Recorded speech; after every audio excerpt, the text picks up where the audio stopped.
everybody, I am Jarrett Ross, the GeneaVlogger, and I'm here today with Rabbi Arthur Kurzweil. He is a genealogist, a rabbi, and an author, and he has a lot of experience in genealogy, and he's actually the founder, I guess you could say, of Jewish genealogy societies, or you were the founder of the first society? I was one of a few people who were.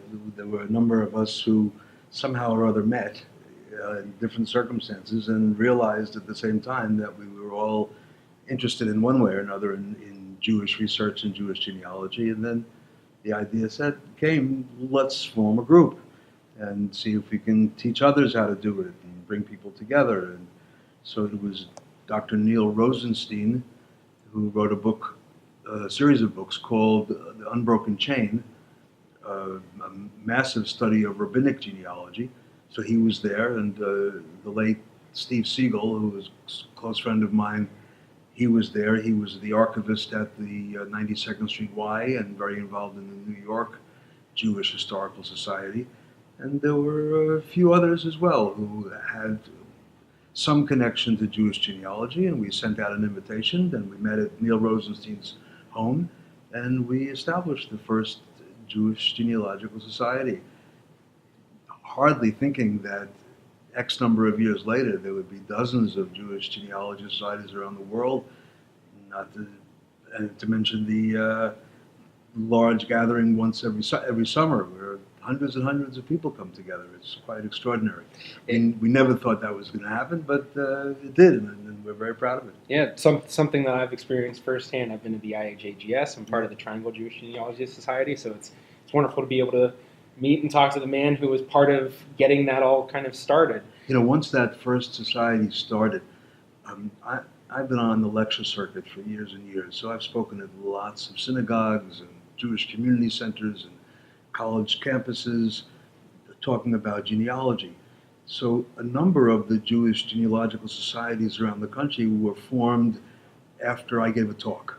Really? I would give a lecture at a certain synagogue, and for example, one of the biggest ones, the Los Angeles Jewish Genealogical Society, I remember the day it started. Some synagogue invited me to come to California, and I gave a talk, and in the midst of it, somebody said, "There's a Jewish Genealogy Society in New York. Why don't we have one here also? Please stay after the lecture if you want to form it." And they stayed after the lecture, a bunch of people, and the LA JGS was started. So there were a number of cities where that happened. It's just at the right time, you know. When I was beginning to do it, it was when Alex Haley was writing Roots, and Roots was on the cover of every magazine in the country, and it was, at the time at least, the most popular television series. Everybody was talking about black roots, African Americans tracing their family history.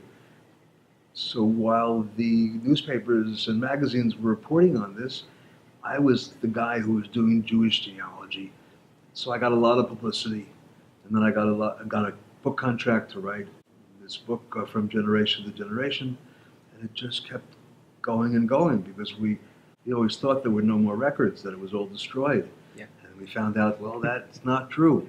There are lots of records, and they weren't destroyed, and there's so much to find out, which I think is really the most important part of the Jewish genealogical societies.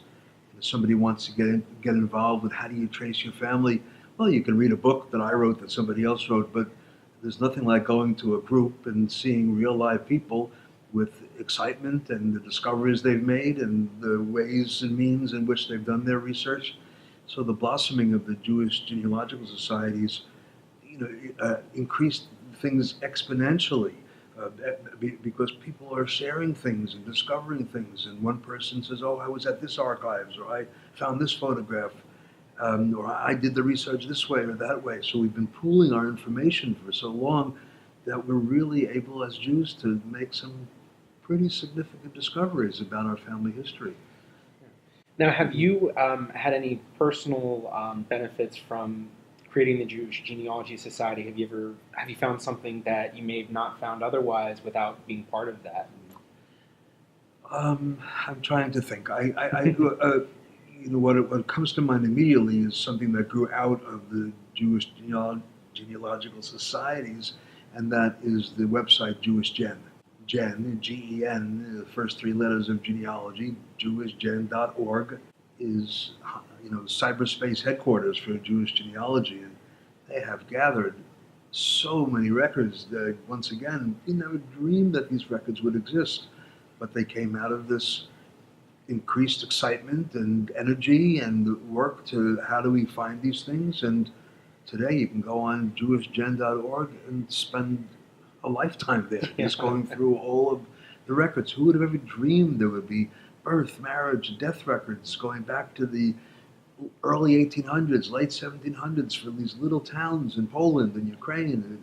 But they're there, and we can find them, and it's quite extraordinary. Very, very cool. Quite extraordinary. Anybody who says that that it can't be done is just wrong. Yeah. So many people have told me over the years, you can't trace my family. The name was changed, and we don't. Well, the name was changed, but you probably could find out what the name was changed from.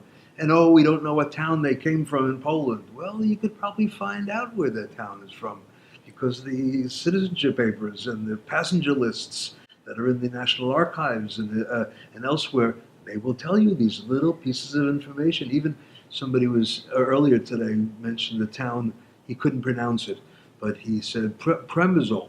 And I said P-R-Z-E-M-Y-S-L, it's Przemysl. This is the town my great-grandfather was born in Przemysl. He was married in Przemysl. Who would ever think there would be records? And then we met each other, so I can tell him things and he can tell me things, and we just can't accept any longer that there's nothing out there. Yeah. And just say one last thing about it, how many years we thought that the Nazis destroyed all the records. And ends up, Nazis didn't destroy records. Nazis created records. Yeah. And ironically, sometimes it's the Nazi records that help me to connect with my ancestors. So trying to turn that around a little bit. Yeah. When the Nazis rounded us up, they took away our names and they gave us numbers. We genealogists take away the numbers and we give them back their names. They are people who have names, who deserve to be remembered, not just in 6 million Jews, but it's not just 6 million, it's my great-grandfather's brother and my and so forth. To take away the numbers and give them back their names. Yeah. That's what we're trying to do. Very cool. Thank you so much for talking to us.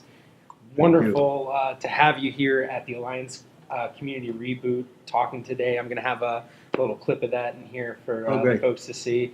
But thank you so much, Rabbi. My pleasure. Real pleasure. Thank you, everyone, for watching. If you enjoyed, please be sure to give it a thumbs up. You can also subscribe and follow me at GeneaVlogger on Facebook, Twitter, or Instagram.